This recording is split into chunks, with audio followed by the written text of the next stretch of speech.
Hi, I'm the Director for Common Knowledge Trust, and we produce Birthing Better Childbirth Preparation online course. So today I want to talk to you about the ebook and the video segments about our bony structure of our pelvis. In a previous video, I talked about the overview of both the bony structure and our soft tissue. What families began to understand in the 70s when these skills were being developed, we really didn't have a clue about how to prepare our body for birth. Often women would be told, relax your shoulders. Well, babies aren't coming out your shoulders. Or don't stand on your tippy toes. Babies aren't coming out your tippy toes. So people were not paying attention to where babies were coming out, which was the bony structure and then the soft tissue as well.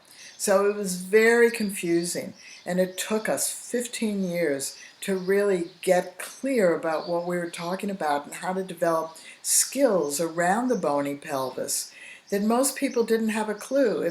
If we said to each other, well, we have to do something about our pelvis, most people think it's just one bone. They don't have any understanding really how many bones there are, much less how do they move or how do they join up.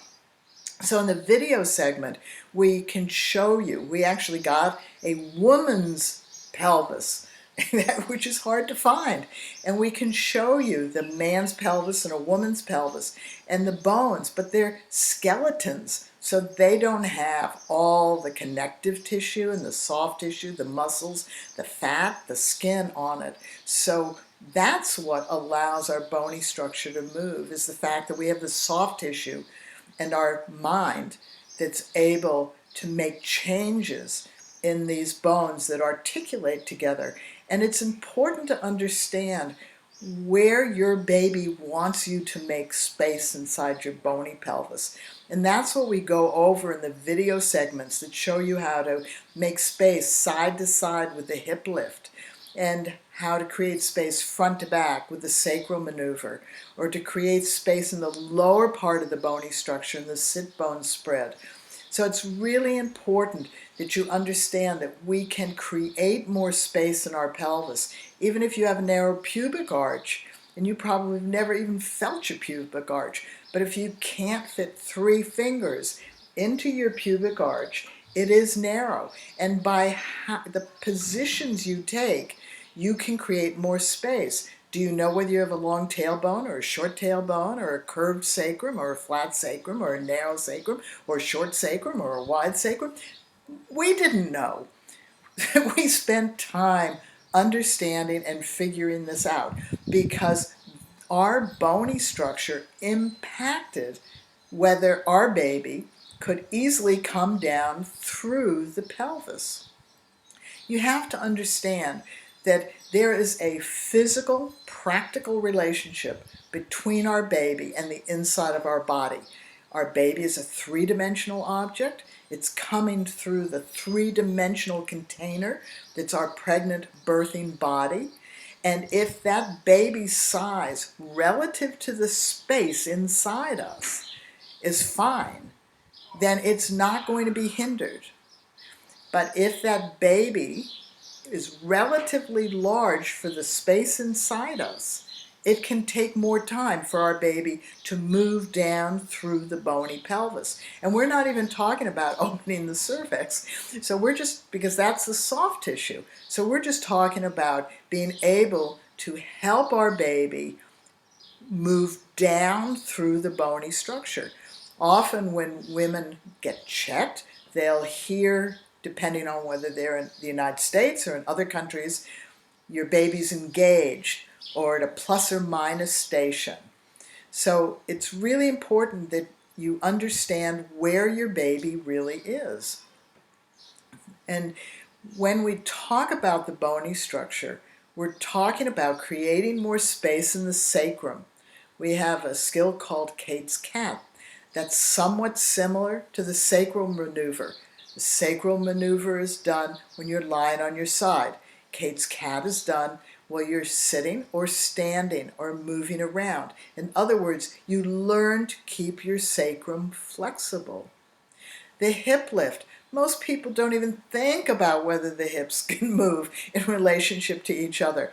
But if you lie on one side and you put your hand on top of the big hip blade, and then you find the sit bone, the bone we all sit on, and you gently go straight down and straight up like a lever, and it's where your leg bone meets, is that teeter-totter lever. And you can move the sit bone up by gently pushing down on the hip. And that creates space between the sit bones. Now, often people are saying, how much space does a baby need? And that was an important question. We had to figure it out. How much space does a baby need?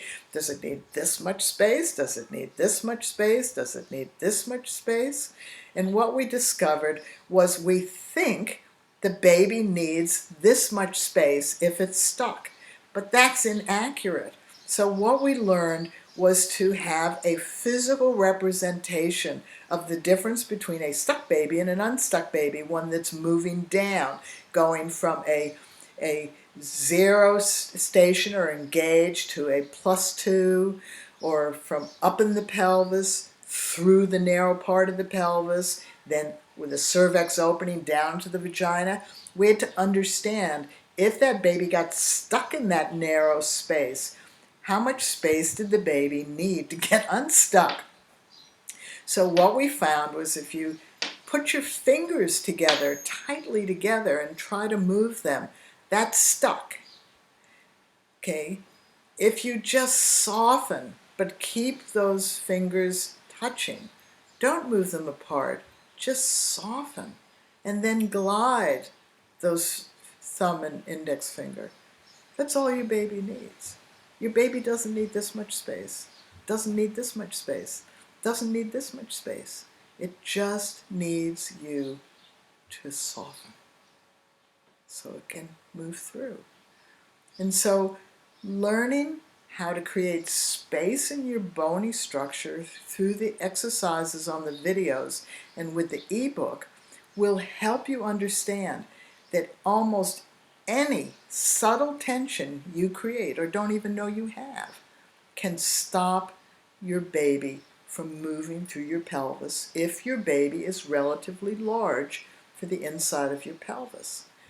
The bone the baby will move out if it needs more space is primarily the sacrum.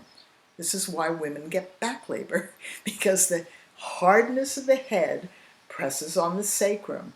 And if the sacrum is tight and not mobile, then you feel pain because the nerve endings come down the spine through the sacrum. Now, a lot of people say, well, if your baby is in a posterior back-to-back position, you're more likely to get back labor. Yes and no. If your baby's relative size to the inside of your pelvis is fine, then you will not get back labor.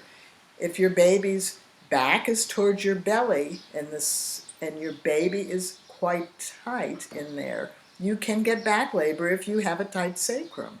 So you need to understand how to create space through Kate's cat and mobility and the sacral maneuver so that you are optimizing the ability of your baby to open up your pelvis as it's moving through the bony structure. You're helping your baby. This is good. Now, the one benefit of these skills is if you do have back labor will be in a certain place in your sacrum. And if it stays there, then you know the baby is still there.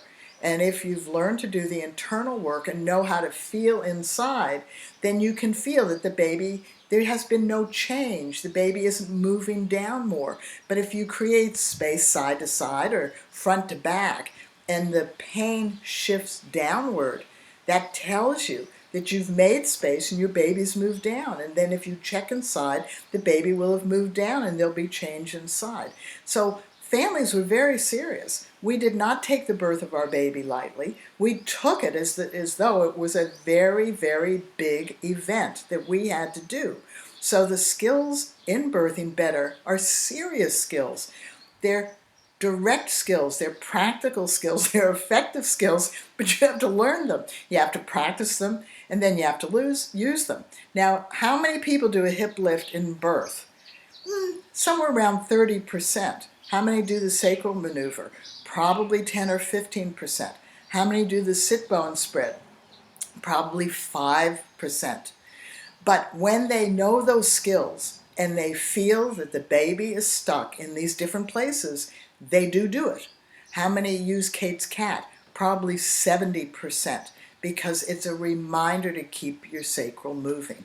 So the Bony Pelvis is in videos and an ebook. Talk to you later. Bye-bye.